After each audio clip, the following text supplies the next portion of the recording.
Hai teman kita, kembali lagi bersama kita di podcast mahasiswa part time. Oke, kita hari ini kedatangan dosen kita tercinta. Mungkin boleh perkenalan dulu, Bu? Ya, baiklah. Hai teman kita, saya di sini Bu Dwi Dewi Anawati SEMM selaku Wakil Dekan Fakultas Ekonomi Universitas Maijen Sungkono Mojokerto dan sekaligus Kaprodi Manajemen Fakultas Ekonomi Maijen Sungkono Mojokerto. Dan untuk kita kali ini saya sekaligus sebagai Ketua Pelaksanaan PKL untuk program Fakultas Ekonomi Universitas Maijen Sungkono. Oke, gitu ya. Tema hari ini yaitu tentang PKL, Bu, lebih yang akan sebentar lagi akan terlaksana. Semoga lancar, amin. Amin. Yang jelas kita belum tahu sih, Bu, apa sih PKL tersebut menurut Ibu gimana? Gini, sebetulnya di Fakultas Ekonomi kita itu kuliah tidak hanya sekedar di kelas, tapi ada beberapa program yang kita harus outdoor ya. Jadi sebetulnya banyak itu di kita ada yang namanya KKN. Mungkin saya jelaskan beberapa dulu sebelum kita mengarah ke PKL ya. Jadi kita ada KKN yaitu kuliah kerja nyata, di mana ini biasanya dilaksanakan oleh semester 7 karena sudah menempuh kuliah dengan 7 semester, waktunya lah kita pengabdian masyarakat dengan apa yang kita sudah pelajari diaplikasikan di masyarakat. Jadi nanti mahasiswa itu tidak akan kaget kalau menuju ke dunia kerja. Terus yang kedua itu sebetulnya ada program magang. Nah, magang itu kan memang baru-baru sekarang aja Dikti itu mewajibkan ya untuk magang, dan magang itu lebih ke banyak waktu, jadi minimal itu 3 bulan sampai 6 bulan.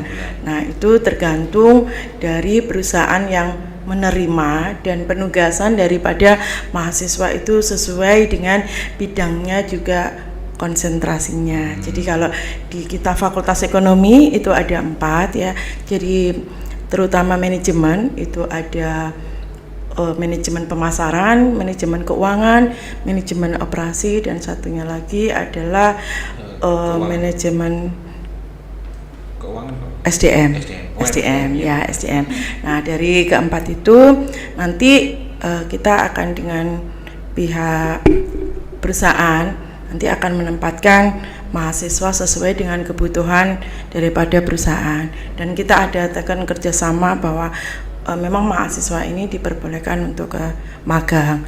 Tapi untuk magang ini kalau memangnya sudah bekerja itu tidak mungkin. Sedangkan di tempat kita itu hampir 80% itu sebetulnya sudah bekerja. Nah, itu untuk yang magang. Nah, sekarang yang kita bahas itu adalah yang PKL. Namanya praktek kerja lapangan. Sebetulnya itu memang kuliah outdoor ya, kuliah outdoor tapi santai tapi serius dan banyak ilmu yang didapat di situ ya. Kita di sini tujuan PKL itu biar satu mahasiswa itu mengerti bagaimana sih dunia kerja itu, walaupun hanya dengan kunjungan beberapa hari, tapi nanti dari 4 konsentrasi itu akan mengerti, oh kalau keuangan itu apa yang ditulis, apa yang dikerjakan, sampai muaranya itu menjadi apa dan tujuannya apa, pengambilan keputusan ya, kalau perusahaan ada masalah itu bisa bagaimana solusi yang terbaik. Sedangkan nanti untuk yang konsentrasi lainnya kita juga bisa melihat proses produksi. Nah, jadi mahasiswa itu tidak hanya duduk manis di kelas, tetapi harus mengerti bahwa perusahaan yang dituju itu apa, walaupun kita tahu ada produksi, ada jasa ya, itu prosesnya seperti apa dan problem-problemnya seperti apa, kemudian bagaimana pencatatannya. Nah, kemudian kalau ada masalah itu seperti apa ngatasinya. Nah, itu untuk seperti itu ya tidak hanya di ruang produksi saja sebetulnya ya, kalau ibaratnya kita pun itu dari ujung sampai akhir itu sistemnya harus bagus. Nah, bagaimana menghandlenya, bagaimana yang tingkat bawah orang-orang yang langsung terjun bagian produksi, bagaimana supervisornya sampai level atas. Nah, itu juga berkaitan dengan manajemen SDM. Nah, dari itu segi SDM sama kegiatan di perusahaan itu nyambung ya, tidak mungkin kita itu ibarat kapal hanya satu-satu kayak gitu, nggak mungkin. Jadi teamworknya itu memang harus ada. Sedangkan pemasaran, nah ini tugasnya memang dia memasarkan daripada produk ataupun jasa ya. Nah di situ juga kalau sudah diproduksi, pemasaran ini geraknya harus seperti apa, tekniknya seperti apa. Contoh yang gampang mungkin kalau dulu offline semua jual. Nah sekarang kita dengan studi banding, dia akan menerangkan bahwa karena sekarang tidak mungkin orang datang, ikut e-commerce, ikut marketplace. Nah itu. Terus kemudian juga dari mahasiswa ini akan mempunyai gambaran atau paling tidak bayangan nanti skripsi itu ke depannya apa. Karena di penelitian itu tahapan itu semua harus dilalui. Pasti. Dengan kita berkunjung, dengan kita mengamati, dengan wawancara, dan apa yang kita butuhkan sesuai judul kita di PKL itu semua harus dilaksanakan. Jadi ibaratnya mahasiswa ini tidak akan kaget gitu. Nah itu memang sifatnya wajib. Ya wajib. Nah karena masuk di dalam nilai KHS, jadi bukan ekstrakurikuler atau unit kegiatan, itu memang masuk di mata kuliah. Ya. Kalau boleh tahu PKL-nya itu kan dilaksanakan di Jogja ya? Iya. Kalau boleh tahu yang dikunjungi itu ada berapa teman? Untuk program yang kita tanggal 26 sampai 28 3 hari itu kita akan mengunjungi 3 tempat ya, 3 tempat. Yang satu yaitu produk silver atau perak. Ya, perajinan perak. Dia UKM bisa, tetapi dia juga sudah skalanya besar karena ekspor ya, dia ekspor. Nah itu nanti juga bisa tahu pangsa pasarnya siapa gitu ya. Yang murah ada enggak, grade-nya apa? Grade-nya produk itu sampai berapa. Nah itu terus kemudian yang kedua kita ke produk kaos oblong. Oh kaos oblong. Ya kaos oblong. Ya mungkin di mana-mana ada lah, ini kita ngambil sesuatu yang ada di Jogja. Terus yang ketiga yaitu produk coklat. Ya produksi yang coklat yang bagaimana variannya banyak, tekniknya itu banyak. Itu menarik, mungkin di mahasiswa nanti diharapkan selain apa yang saya terangkan mungkin akan menjadi inspirasi, bisa peluang usaha ya, atau inspirasi bagaimana mengambil judul untuk skripsinya. Sebetulnya gambarannya itu output ke depannya itu pengennya seperti itu. Oke. Jadi ada tiga tempat. Ya. Itu dibagi per sesi kayak tahun kemarin atau jadi satu? Ya, PKL kalau yang dulu ya 2-3 tahun sebelumnya itu dengan rombongan yang jumlah besar langsung satu lokasi, pindah lokasi.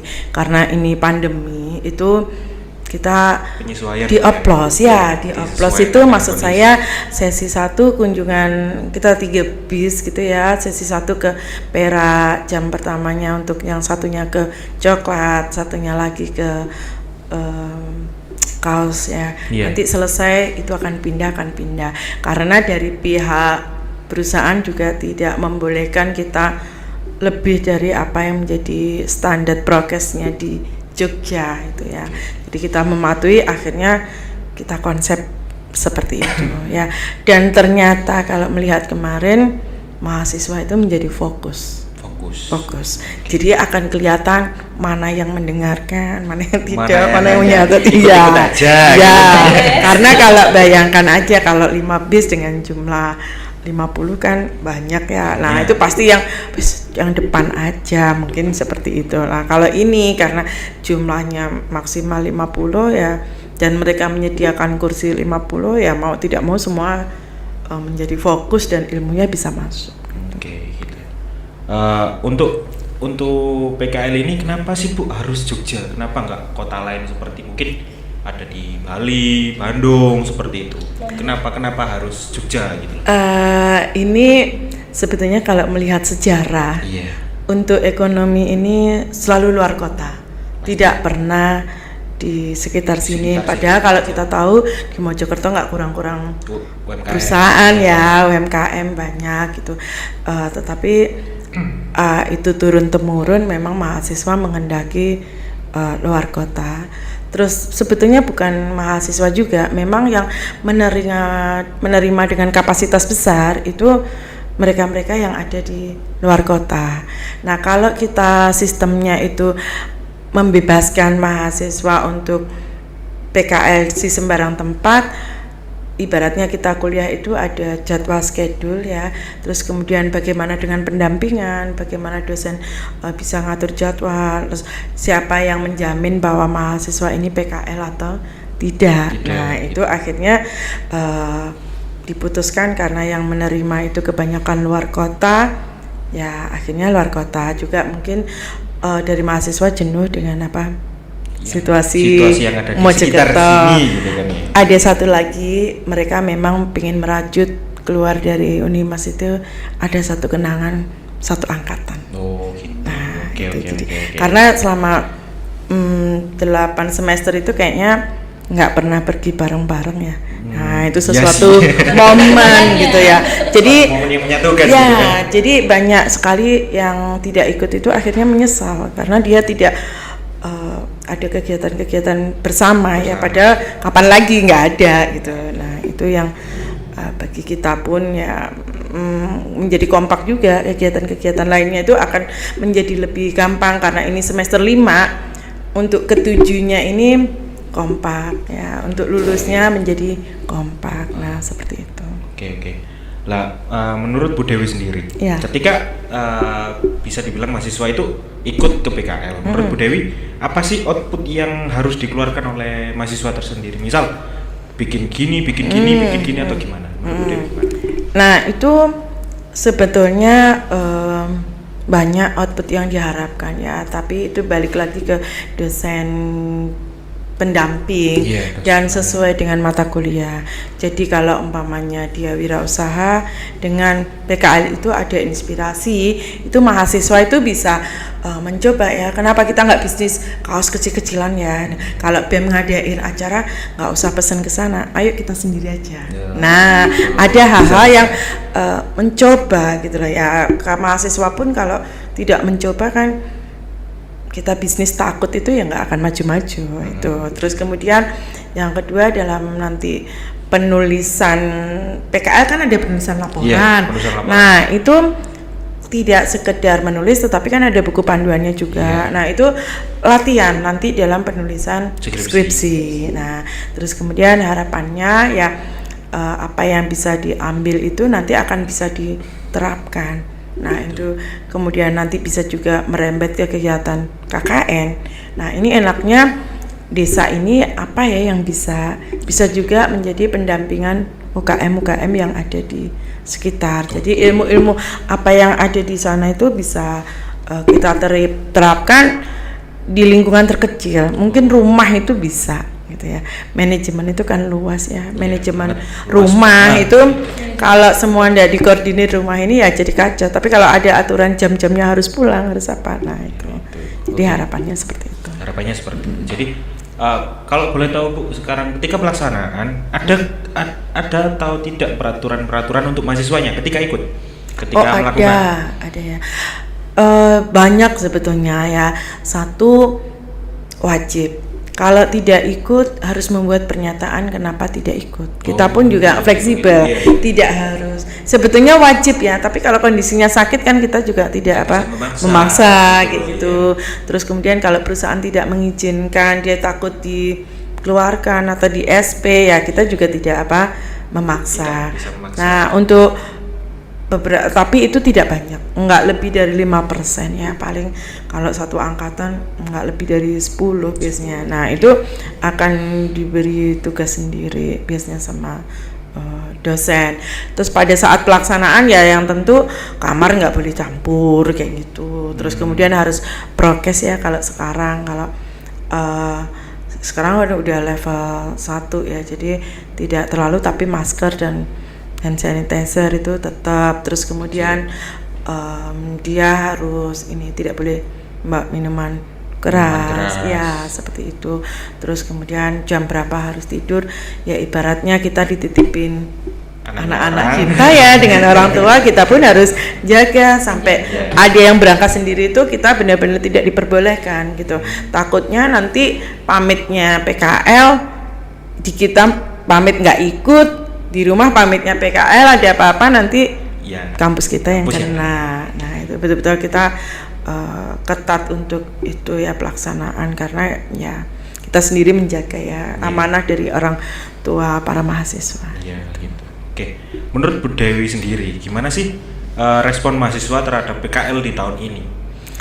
Tahun ini lebih heboh kayaknya, lebih heboh dibanding tahun kemarin gitu ya. Kalau tahun kemarin itu kayaknya masih ada pro kontra level ya. Jadi ada yang merasa takut nanti kena corona gitu ya. Terus ada yang memang orang tuanya tidak mengizinkan ya, dengan beberapa resiko itu kita pun tidak memaksa. Jadi kalau yang tahun kemarin itu tapi ya masih lumayan lah ya, masih 6 bis gitu. Kalau yang ini 6 bis tapi mungkin tidak full tiap bis. Kalau yang ini untuk kloter 1 aja kita sampai kewalahan. Nah kewalahannya itu di Jogja itu juga level 1. Hotel-hotel itu sudah mulai penuh. Kita mau nambah kamar itu sudah susah gitu ya. Jadi mau tidak mau ya kita ikutkan yang sesi berikutnya gitu. Dan alhamdulillah full sih. Sampai kita sudah tidak membayangkan bagaimana bis itu kalau full. Iya, kalau kemarin ya takutnya kayak gitu. Karena udah level 1 ya. Dan malah ada yang memaksa untuk ikut. Saya bilang penuh, sudah Bu, saya nggak apa-apa, bisnya di dekatnya pintu nggak apa-apa. Loh kamarnya masalahnya. Sampai dia ngomong saya buka kamar sendiri, bayar sendiri gitu ya. Terus saya bilang, loh kalau soal bayar kamar ya kita panitia ya bayar kan gitu. Masalahnya itu kamarnya nggak ada. Kosong lagi. Ya. Lagi penuh. Mungkin orang ini lagi ini ya. Ibaratnya sudah lama tidak berlibur, jadi sesuatu banget semua. Dan Jogja itu kan mungkin murah ya, semuanya kota santai pariwisata di sana. Istimewa lah. Jadi akhirnya itu sudah gini aja alternatif terakhir ya, karena saya kasihan dia pengen satu kelas ya itulah resikonya kalau daftar terakhir. Kalau mau ya kalian izin sama yang isinya kamar itu, boleh nggak dinunuti itu. Wes saya beber kloso nggak apa-apa tiker, dia bilang gitu. Aduh, wes itu terserah kalian, kalau satu kamar mengizinkan ya monggo. Iya sampai seperti itu ya, alhamdulillah.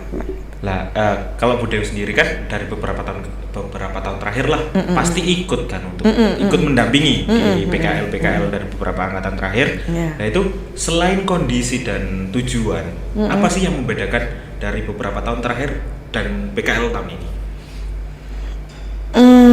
Sebetulnya kalau dari perbandingan sih tujuannya hampir sama. Kalau hanya destinasinya mungkin yang tahun-tahun sebelumnya itu Bali. Okay. Nah kita sebetulnya bikinnya Bandung mungkin ya, tapi karena kondisi tidak memungkinkan dan kalau naik kereta juga nambah biaya, itu akhirnya tetap kita putuskan yang di Jogja. Nah maunya kita juga Bali, ternyata kalau dihitung untuk antigen segala macam, takutnya mahasiswa ini keberatan gitu ya.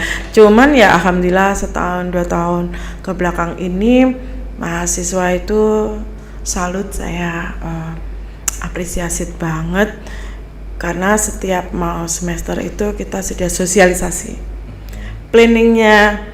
Semester depan 6 bulan ini kegiatannya apa tuh kan kayak gitu, dan kalian harus menyiapkan apa. Jadi itu rasanya mahasiswa lebih prepare untuk keuangan segala macam ya. Nah keuangan juga itu, dan menyiapkan jadwal. Mungkin kalau dulunya tidak ada, tahu-tahu programnya ini keluar rencananya lah, ini memang kita ubah. Jadi mahasiswa apa yang menjadi kegiatan itu tidak sekedar last minute ya, tapi betul-betul direncanakan ya. Jadi biar hasilnya maksimal, mahasiswa juga enak, nggak sampai gaduh atau segala macam. Dan kalau sosialisasi mungkin kalau kita menyampaikan dengan apa yang memang menjadi tujuan bisa mengerti. Iya, pasti. Kadang kan yang menjadi problem itu komunikasi ya, dan orang-orang yang tidak datang itu loh yang biasanya tidak mendengarkan, akhirnya infonya sepotong-potong. Nah itu yang kadang kesusahan di penulisan laporan. Iya, biasanya segitu. kadang akhirnya menjadi ya, tapi tantangan lah ya. Tantangan Semua angkatan itu ada ya, seni dan itu, dan saya rasa itu akan menjadi cerita terindah ketika mahasiswa itu lulus gitu ya. Oh nyasar, oh hilang, oh bikin laporannya sampai dibelain seperti ini. Apalagi pejuang-pejuang skripsi itu betul-betul Tetap penuh segala macam intrik. Gini Bu, untuk budaya kan pasti tahun depan akan melakukan PKL lagi, artinya di next generasinya. Nah itu harapan apa sih Bu dari Bu Dewi yang tahun ini nggak bisa dilaksanakan, tapi insya Allah lah tahun depan pasti dilaksanakan? Ini hanya PKL-nya atau semua program ekonomi ya yang PKL-nya. PKL-nya ya. Kalau PKL-nya itu sebetulnya sudah sesuai target. Cuman yang kadang agak nggak sesuai itu kan pelaksanaannya ya, dari mahasiswanya, mungkin dari kitanya ada yang kepanitiaan ya begitulah kan, ada yang kurang, ada yang lebih, dan kita pun berusaha untuk baik gitu ya. Nah mungkin biar bervariasi tahun depan kita akan ubah perusahaannya. Kenapa kita tetap dari tahun kemarin itu kita kunjungan ke perusahaan itu tidak bisa satu kali, kita ada kontrak kerjasama gitu loh. Jadi bukan sekedar datang gitu ya. Jadi di kampus ini kan ada akreditasi A, B unggulan itu ya. Nah apa yang dilaksanakan kegiatan kampus ini semuanya ada dasarnya, kontraknya berapa tahun, nah kayak gitu-gitu. Kalau ini nggak ada itu nanti Dikti itu tidak akan bisa menilai kalau kampus kita itu memang betul-betul ada kegiatan semacam itu. Kalau tidak didukung dengan administrasi yang lainnya gitu lah. Dan saya rasa unit kegiatan kalian pun itu harus tertib untuk seperti itu, lampiran-lampirannya, kapan rapat, kapan kerjasamanya ya. Nah kita mencoba untuk ini kerjasamanya 2 tahun. 2 tahun. Berarti tahun depan bisa pindah, bisa pindah. Kemungkinan besar, gitu. Tapi saya rasa mahasiswa bisa yakin hasilnya sama dan bagus. Pasti. Ya memang masing-masing perusahaan itu punya seni sendiri-sendiri, dan kita menyesuaikan dengan kondisi ekonomi mana yang cocok untuk kalau sekarang lagi program corona ya, kalau next boomingnya investasi mungkin kita akan kunjungan ke bursa saham atau kita mau belajar ke valuta asing. Dulu pernah ya angkatan kakak kalian itu kita kunjungan ke valuta asing dan bahkan kita praktek jual beli untuk mata uang asing gitu. Keren. Ya, alhamdulillah. Keren. Berarti untuk goals tahun ke depan lah. Ya, pengennya lebih baik dan lebih baik. Amin, semoga saja. Jadi ini mungkin jadi pertanyaan terakhir, atau kamu pengen tanya? Boleh. Untuk Bu Dewi sendiri harapan untuk PKL tahun ini? Insya Allah pengen berjalan lancar sesuai dengan rencana fakultas ya, dan anak-anak pun bisa menyerap ilmunya dengan baik, terus bisa digunakan untuk di semester-semester berikutnya, untuk KKN, untuk skripsi gitu ya, bukan sekedar datang ya sudah memenuhi syarat untuk nilai ya. Jadi harapannya memang nomor 1 itu adalah ilmu yang didapat. Itu aja. Ya. Oke, terima kasih Bu Dewi untuk waktunya. Sama-sama. Dikarenakan karena durasi kita harus selesai dulu. Oke. Buat teman-teman semua jangan lupa subscribe. Kalau memang ada yang perlu ditanyakan silakan komen. Nanti kalau pasti kita usahakan untuk membahas gitu ya. Oke, terima kasih.